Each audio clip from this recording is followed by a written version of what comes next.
Gambia, Angola, China Holding, Gash, producers of the finest tomato paste in the Gambia. Jaja tomato paste, available in 5 kilos, 1 kilo and in sachets. For wholesale and retail, visit our factory at Banjulanding. We are also producers of Jaja mineral water, cool, clear and fresh. Gash, Gambia, Angola, China Holding, with headquarters at Fatu Golden Plaza, Mile 7, Bertel Harding Highway. Gash Group also provides the best security company, Gash Security, for your offices, warehouses, homes and personal property. Gash Group for all your construction projects, offering you quality water reticulation for your gardens, pump irrigation, tidal irrigation projects and all types of buildings. You can contact Gash on 396-7894, 700-8993, 373-0259. Visit us at Gash Global Group on Battle Harden Highway, Fatu Golden Plaza. Our website www.gashglobal.com. Gambia, Angola, China Holding, Gash.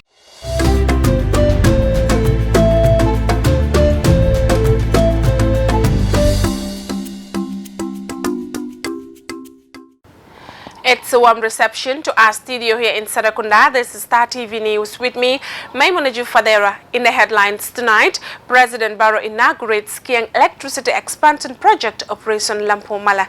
Citizens Alliance holds First National Congress. Gambia's under-20 crown Wafu champions on the international scene. India launches half-marathon amid COVID-19 crisis. At least 31 Afghan soldiers killed in suicide bombing. At least 110 civilians killed in gruesome Nigeria massacre. Well, those were the headlines. Now the news in details.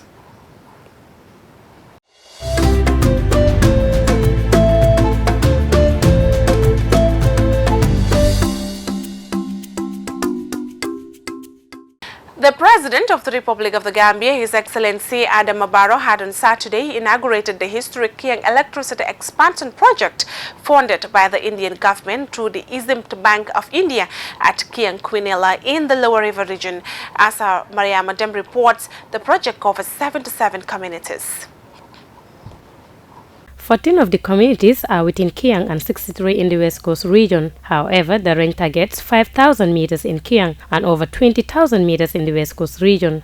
President Barrow left Banjul on Saturday for KIANG Quinella to grace an important and historic event for the people of KIANG, as huge crowd welcomed him to lighten up their long dark communities by inaugurating the $22.5 million KIANG electricity expansion project. The residents of KIANG have been living in darkness over the past 50 years without electricity, thus craving for such occasion to come to their part.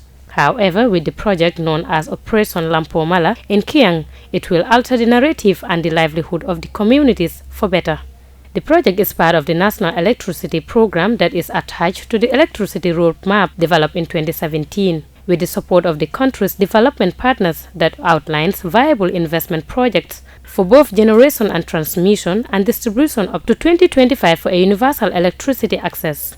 While speaking at the inauguration ceremony, President Barrow says the project is part of his government's effort in decentralizing development across the country as promised, saying there cannot be any meaningful development in any nation without the required volume of energy generated to support its national projects and programs, business enterprises, industry and production machinery. It is a confirmation of my government's sincerity to its promise of change and its devotion to developing the entire Gambian nation through the National Development Plan (NDP) we developed together. This occasion is one of a series of similar events, signifying that, without doubt, my government rejects discrimination, and it is a government for all Gambians, all regions, all districts, and all communities. In consequence, we will continue to reach out to all marginalized and disadvantaged communities as we progress with our development endeavor. As Barrow extends his gratitude to the Indian government for funding such a milestone project and the Ministry of Petroleum, the Ministry of Finance and NAWEC for the implementation of the project, he also urged the beneficiaries to take ownership of the project and make best use of it. Government has a role in this process, but the beneficiaries of the supply also have an important role to play. I urge every citizen to make the most of all the opportunities that exist. Live comfortably, but also invest to improve your living conditions and contribute your quota to national development. Ladies and gentlemen, I extend sincere thanks and gratitude to the government of the Republic of India for providing the funds for this project through Exim Bank of India. I also thank the Exim Bank of India, the contractor KEI, and the consultant Voyant Solutions for the timed execution of the project, despite the challenges that had been tackled, including COVID-19. In the same spirit, we commend the Ministry of Petroleum and Energy, the Ministry of Finance and Economic Affairs, and NAWEC for the effective and successful implementation of the project. Ram Mohani, Indian ambassador representative, says the Indian government is a key development partner with the Gambia, and that led to the funding of this project. Nani Juara, NAWEC managing director, described the project as a life-changing one for the people of Kiang, noting that they will enjoy the same electricity supply as those in the Greater Banjul area.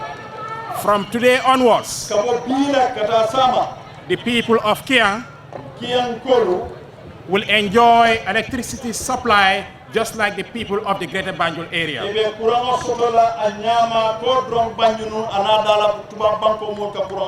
Your Excellency, the electricity expansion project was launched in 2017 with a total funding of about $22.5 million. Alcalo of Quinala, the chief of Kiang Central Demba El Sanyang, and the governor of LRR Rohit John Manjang extends their gratitude to the president, his government and its partners for changing the livelihoods of the people of Kiang with the electricity project. They noted that they have been yearning for such a development to happen in Kiang for the past 52 years. Electricity and energy play a vital role in boosting the socio-economic advancement of any country, and with the project, it's expected to contribute to the productive life of the people of Kiang. The event was graced by ministers, top government officials, governors, chiefs, alcalos, and the residents of Kiang.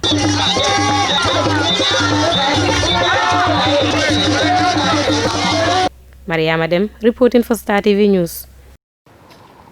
The Citizens Alliance political party on Saturday held its first national congress in which they unveiled the Citizens Alliance executives at the Stabi Theatre in Birkama. Our Sane tells us more. The Citizen Alliance officially unveiled Dr. Ismaila Ceesay as its party leader and presidential candidate for 2021 presidential election during the Congress attended by various political party representatives, Citizen Alliance delegates and supporters, speaking shortly after the official unveiling of the party executive with many positions unopposed after their nomination. Dr. Ismaila Ceesay promised not to let anyone stop Citizen Alliance from contributing its quota towards the national development. He said his party is working hard to win heart and minds of Gambian people, design a message for the Gambian people, and not to be able to create great impact in the upcoming 2021 presidential election. Well, currently we are working hard. We are working hard to win hearts and minds. We are working hard to design a message for the Gambian people, design our agenda for the Gambian people, a new master plan for this country. Is a new master plan. It needs a new way of development thinking. That's what we are trying to do. So we are focused on working hard to ensure we have the maximum impact in 2021. Dr. Ceesay, as the new standard bearer, said he is optimistic that his party will win the upcoming presidential election since it is an open race and any other political party can win. He said Citizen Alliance is not an exception because its support is wide, ranging from old and young. Both men and women and the youth are its greatest priority. Just to answer a question for youth, we want to uplift the lives of young. We want to give young people opportunities to excel in this country. That is the basic. Every young person who lives in this country must be happy to live in this country in dignity. Not in indignity, but in dignity. To the extent that what you want to be, you can become it. If you want to be a football star, you become a football star in this country. If you want to be a good musician, you become a musician. If you want to be a scientist, a good scientist. It's to provide those opportunities. The right skill sets, the right training, so they can become what they want to be. It's unfair for you to live in a country. You have a dream, you cannot fulfill your dream. I have a dream to become a footballer. I can never become a footballer. Not because I don't have a talent. I have the talent. But because the conditions that can nurture that talent is absent. Because the government did not invest in people, in us. Look at Brikama today. There's only one mini stadium. Kids don't have anywhere to play football. They're selling all the land, building homes, houses for rent, and petrol stations. No youth development hub, no library. How can the young people develop themselves? We want to invest in young people by empowering them. How do you empower them? It's not to give them t-shirts and no.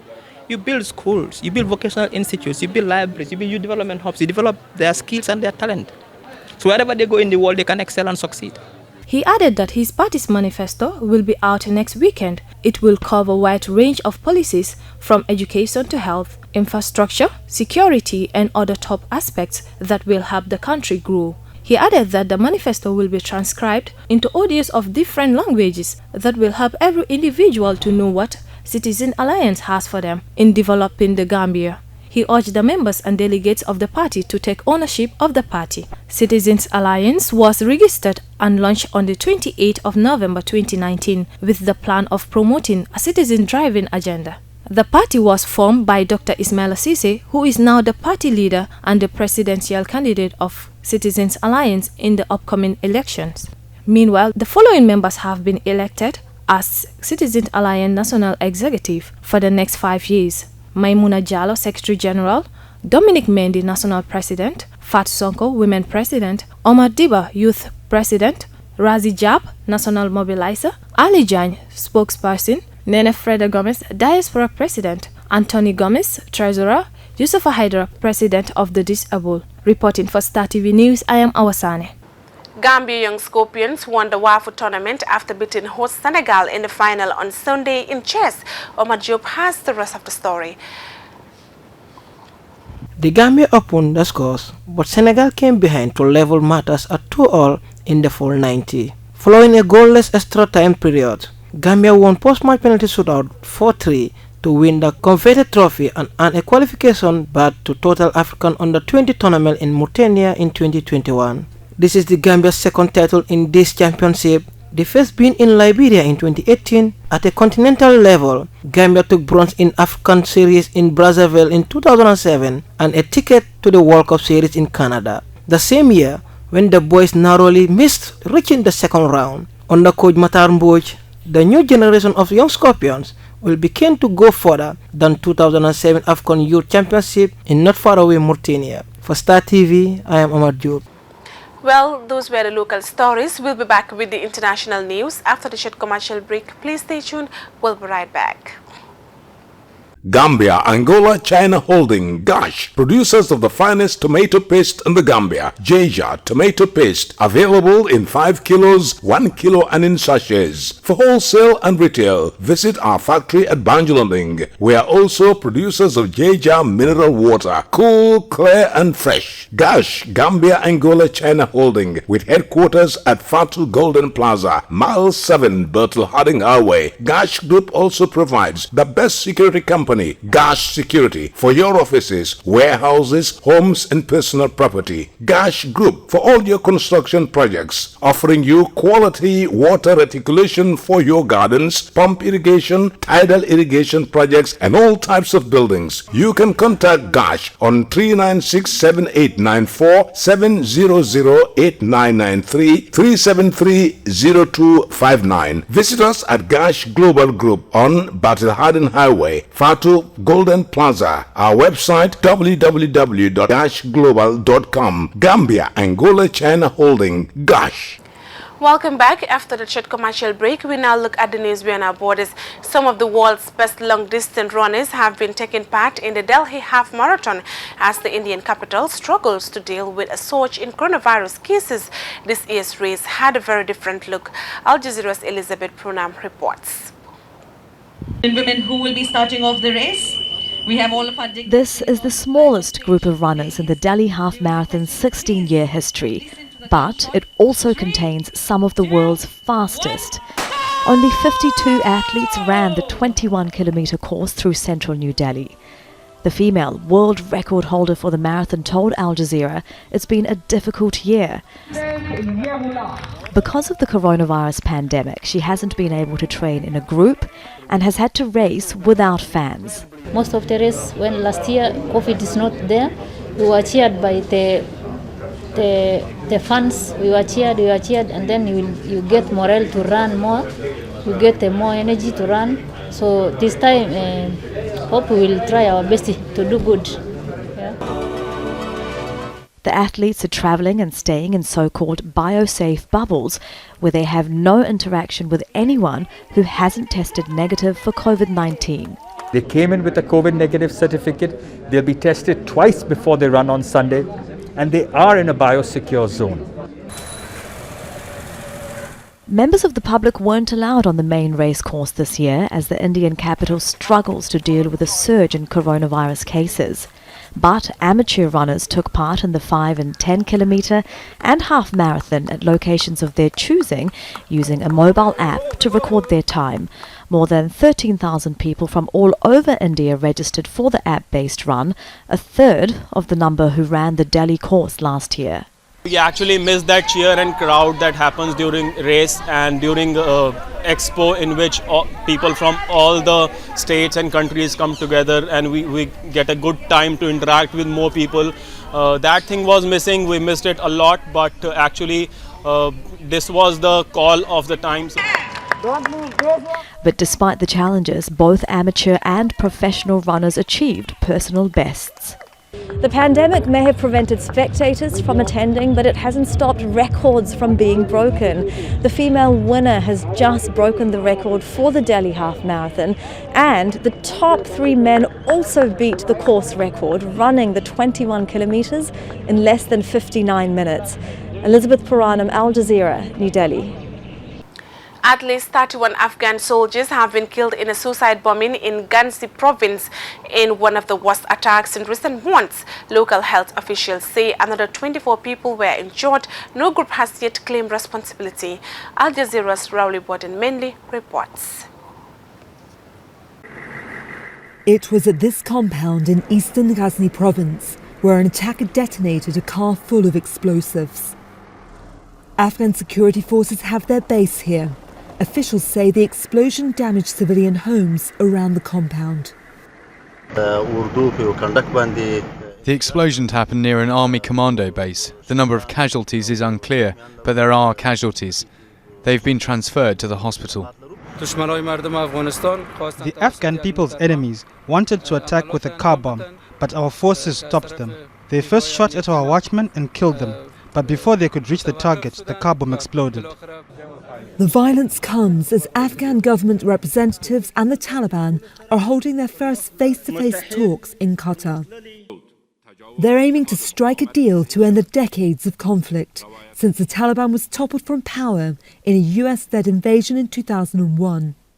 There has always been a consideration, a concern that there will be splinter groups within the Taliban who are not happy with the peace process and they want to topple the current Afghan government and state and overtake everything. They think that they have been able to push the Americans out of Afghanistan. The US is also pushing to end its longest war. In 2 months' time, it's promised to withdraw 2,500 of its soldiers from Afghanistan. And many US bases are being handed over by the Afghan army. But that's due to happen during a very violent year. The UN says nearly 6,000 Afghan civilians were killed or wounded in the first 9 months of 2020. It says the Taliban was responsible for 45% of civilian casualties, government troops for 23%. And with many hoping that a deal would put an end to the violence, the UN says it's reaching near record levels. Laura Bowden-Manley, Al Jazeera. The UN says at least 110 civilians have been killed and many injured in attacks on 2 villages in northeast Nigeria.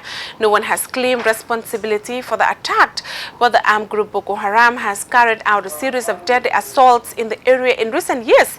Security forces are looking for dozens more villages who are missing, many of them women. It is the worst attack on civilians in Borno State this year. President Mohamed Buhari claimed 5 years ago that Boko Haram had been defeated. Al Jazeera's Ahmed Idris reports from the Nigerian capital, Abuja. They traveled more than 1,000 kilometers to find jobs in one of the most dangerous places to live and work in Nigeria. They ended up in the hands of Boko Haram, bound and then slaughtered. 43 victims laid to rest in this cemetery. I've never seen anything like this in my life. You can see 43 dead bodies here. Up to now, there are some bodies that are yet to be recovered from the bush. Indeed, it is a frightening situation. A search is being carried out for dozens of others who are missing, but most are presumed dead. 6 survivors are being treated in hospital for serious injuries. The state governor is turning to local vigilante groups for help. We shall ensure more recruitment of civilian JTF and more hunters so that our people will take the fight to all the nooks and crannies of this area. The farm workers were contracted to harvest crops some 25 kilometers away from the city of Maiduguri. The manner they were killed suggests the attackers were careful not to attract attention. Last month, the armed group killed 22 farmers in 2 separate attacks outside the regional capital, Maiduguri. The president has issued a statement condemning the recent attack. But after a decade of such raids by Boko Haram and the ongoing ethnic violence, kidnappings and robberies, many Nigerians say the government is not doing enough to protect them. The United Nations resident representative issued a statement condemning the attack, saying many women had also been abducted. An estimated 36,000 Nigerians have been killed by Boko Haram over the past 11 years. And more than 2.5 million have been displaced. Security forces are obviously losing this war, and this particular attack and others we have seen in the last 8 months or so were attacks that are the product of the security forces' own strategy. Last year, which is 2019, was the deadliest year for security forces in Nigeria since the Boko Haram war started. For many years, the Nigerian government had been claiming victory over Boko Haram. But the armed group continues to attack both civilian and military targets with devastating results. This latest is one of the worst since the start of the Boko Haram insurgency that was launched 12 years ago and has now spread to neighboring Chad, Cameroon and Niger, where thousands of civilians and security personnel have been killed. Ahmed Idris, Al Jazeera, Abuja. Well, before we end the news, a quick recap of our headlines. President Barrow inaugurates KIANG electricity expansion project Operation LAMPOMALA. Citizens Alliance holds First National Congress. Gambia's under-20 crown Wafu champions on the international scene. India launches half marathon amid COVID-19 crisis. At least 31 Afghan soldiers killed in suicide bombing. At least 110 civilians killed in Gruesome, Nigeria massacre. Well, that's all for this edition of the news. Do enjoy the rest of our programs. Join us tomorrow for more news. Thanks for watching.